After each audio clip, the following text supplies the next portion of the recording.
సభాధ్యక్షులు సోదరుడు నాగరాజు గారికి, మనందరి ప్రియతమ నాయకుడు హరీష్ రావు గారు జిల్లా వత్తండి అంటేనే జిల్లాలో ఒక ఊపు క్రియేట్ అయిపోద్ది. అసలు అభిమాన నాయకుడు వచ్చాడు. వారికి ముఖ్యంగా వారికి, అదేవిధంగా ఇవాళ 60 సంవత్సరాలు నాకు ఇప్పటిదాకా తెలియదు. ఇక్కడికి వచ్చిన తర్వాత మొత్తం టౌన్ అంతా కూడా ఫ్లెక్సీలు అవ్వబడ్డాయి. నిన్న మొన్న పువ్వాడు గారు చెప్పింది కానీ నాకు గుర్తులేదు. అంటే ప్రోగ్రామ్ గుర్తుంది తప్పితే 60 సంవత్సరాలకు గుర్తులేదు. ఎంత బ్రహ్మాండంగా మాట్లాడాడంటే చాలా సంతోషం అనిపించింది. ఆయన మిగిలిన జీవితం అంతా కూడా ప్రజల పట్ల ప్రజలకు అండగా ఉంటానని, మన నాయకుడు కేసీఆర్ గారికి అండగా ఉంటానని, ఖమ్మం జిల్లాకు అండగా ఉంటానని చెప్పిండు. నుండు 100 ఏళ్ళు ఉండాలా, 100 ఏళ్ళు మీరు ప్రజలకి సేవ చేయాలా, దాంతో పాటుగా అందరినీ కలుపుకొని పోవాలా, మొత్తం జిల్లా అంతా కూడా ఏకతాటిగా మనందరం పనిచేయాల.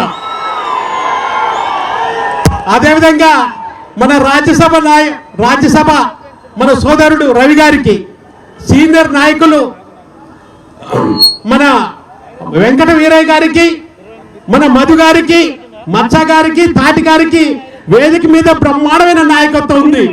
ఈ నాయకత్వం మామూలు నాయకత్వం కాదు. యాక్చువల్గా ఏంటంటే మీరందరు కనుక కష్టపడితే ముగ్గురు కాదు, ఈ సెంట్రల్ 30 మంది ఉన్నా ఈ మంత్రులు ఏం చేయలేదు. అరే అది ఖమ్మం జిల్లా, ఇది ఖమ్మం జిల్లాలో కథలు కాదు. ఇక్కడ అసలు వ్యవహారం ఏంటో బయట పెడతాం రాబోయే టైంలో. మా కార్యకర్తల్ని చాలా ఇబ్బందులు పెడుతున్నారు.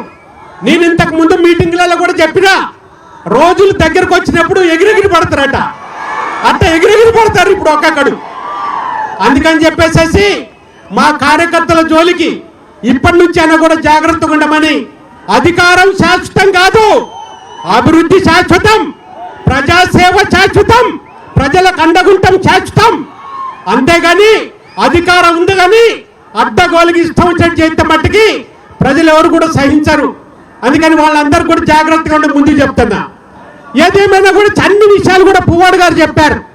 నేను మీ అందరినీ కోరుకునేది ఒకటే, ఇవాళ మన నాయకుడు కేసీఆర్ గారికి తెలంగాణ ప్రజానీకంతో పాటుగా ఖమ్మం జిల్లా ప్రజలందరూ కూడా అండగుండాల్సిన అవసరం ఉన్నది. గత 10 సంవత్సరాలు మన నాయకుడు పాలించినప్పుడు టిఆర్ఎస్ ప్రభుత్వంలో మనకి ఖమ్మం జిల్లాలో దగ్గర 50,000 కోట్ల రూపాయల అభివృద్ధి కార్యక్రమాలు చేసుకున్నాం. మన నాయకుడు సీతారాం ప్రాజెక్ట్ దగ్గర నుంచి మొదలుకొని ఇరిగేషన్ ప్రాజెక్టు కానీ, విద్య విషయంలో కానీ, వైద్య విషయంలో కానీ, అదేవిధంగా కనుక వైద్య విషయంకి వచ్చినప్పుడు హరీష్ రావు గారు ఉండగా మనకి ఇక్కడ 2 మెడికల్ కాలేజీలు ఉమ్మడి ఖమ్మం జిల్లాలో వచ్చినాయి, హాస్పిటల్స్ వచ్చినాయి. ఇవాళ వాటిని ఓపెనింగ్ చేసుకుంటూ వీళ్ళు ఆ రోజులు మరి డబ్బులు ఇచ్చినాం, కట్టినాము, అంత అయిపోయింది. ఇలా ఓపెనింగ్ చేసుకుంటూ మేము అభివృద్ధి చేసుకొని మాట్లాడతారు వీళ్ళు. అరే ప్రజలకు తెలవదా ఎవరేం చేసిండ్రు అనేది? అదేవిధంగా కనుక చూస్తే రైతుల విషయం చూస్తే రైతులు అయితే నిండలు ముంచిరు వీళ్ళు.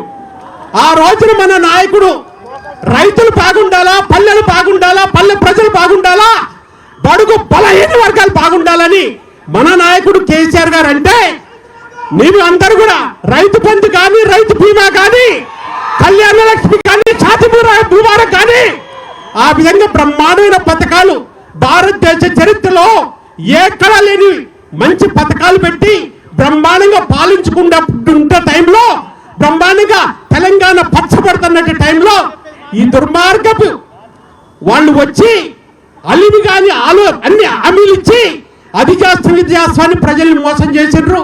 ఇప్పటికే ప్రజలు ఇవన్నీ కూడా గమనించారు. ఇవన్నీ కూడా మనం తెలుసుకోవాల్సిన అవసరం ఉన్నది. అదేవిధంగా ఈ మధ్యన చూసిన పార్లమెంట్లో ఉద్యమం వయసు లేనోడు వాడు తేజస్వి అట. వాడంటాడు తెలంగాణ పాకిస్తాన్ తో పోతాడా, పాకిస్తాన్ విభజన చేసినట్టుగా తెలంగాణ విభజన చేసినట్టాడు. ముండమోపు 8 మంది ఎంపీలు ఇట్టున్నారు, అట్టున్నారు. ఈ 16 మంది ఎంపీలు మన తెలంగాణ ప్రజల ఆత్మగౌరవం మీద దెబ్బపడి మన తెలంగాణ ప్రజల్ని పాకిస్తాన్ తో పోలిస్తే మీరు వాడు నోరెందుకు ఊపిలేదు పార్లమెంట్ లో? బిడ్డ అదే కనుక మీ ఉన్నట్టయితే పార్లమెంట్ లో నోరు ఊపించేవాళ్ళం. ఇది వాస్తవం. మన నాయకుడు నాకు అవకాశం ఇస్తే 5 సంవత్సరాలలో ఎవడన్నా కానీ తెలంగాణ గురించి కానీ తెలంగాణ ప్రజల గురించి కానీ ఎవడన్నా పార్లమెంట్ లో గొంతెత్తినట్టు ఊకుంటాను కాదు నేను. మేము పార్లమెంట్ స్తంభింపజేసినాం, పార్లమెంట్ లో అడ్డంగా ఉన్నాం, ప్రజలకు అండగా ఉన్నాం. చాలా బాధ అనిపించింది. వాడు వయసు ఎంత అండి? మన ఉద్యమం వయసు లేదు ఆ తేజస్వి. వాడు పాకిస్తాను తెలంగాణ పాకిస్తాన్తో పోతాడు. ఆ తెలంగాణ విభజనని ఈ బీజేపీ వాళ్ళు నడిపోయారు, కాంగ్రెస్ వాళ్ళు నడిపోయారు.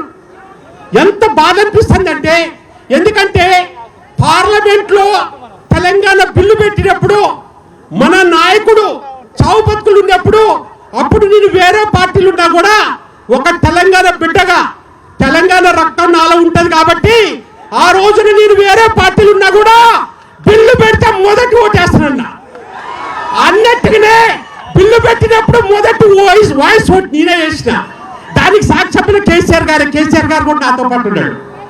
ఆ విధంగా పోరాడి మనం సాధించుకొని మనం తెలంగాణ తెచ్చుకుంటే ఇప్పటి కూడా కడుపు నిండా విషయం పెట్టుకొని యూతలోడు అవతలోడు పక్కోడు యూతలోడు మన మీద విషయం కమ్ముతుండ్రు.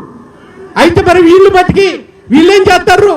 ఇక్కడ ఒక మాట చెప్తున్నారు, ఢిల్లీలో ఒక మాట చెప్తున్నారు. ఈ మధ్య నుండి పేపర్లలో చూస్తారు కదా వీళ్ళ భాగవతాలన్నీ. అందుకని నేను ప్రజలు కోరుకుంటున్నా, ఇవన్నీ కూడా ఆలోచించాల్సిన అవసరం ఉన్నది.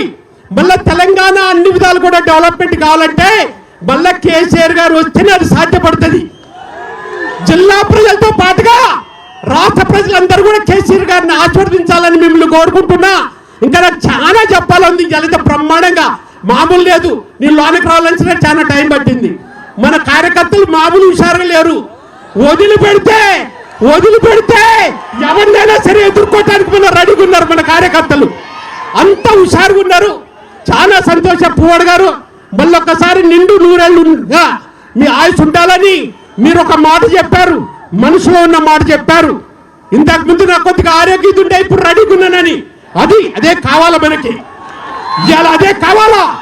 మనందరం గట్టిగా మన నాయకుడికి అండగా ఉండాలని మనస్ఫూర్తి కోరుకుంటే, ఎందుకంటే చెప్పాలని చాలా ఉన్నది కానీ మనం వినాల్సింది హరీష్ రావు గారి మాటలు. మన మాటలు ఎప్పుడు మనం మాట్లాడుకుంటాం. అందుకని ఇంత పెద్ద వచ్చిన మీ అందరూ కూడా పేరున నమస్కారాలు తెలియజేసుకుంటూ మీ వద్ద సెలవు తీసుకుంటున్నాను.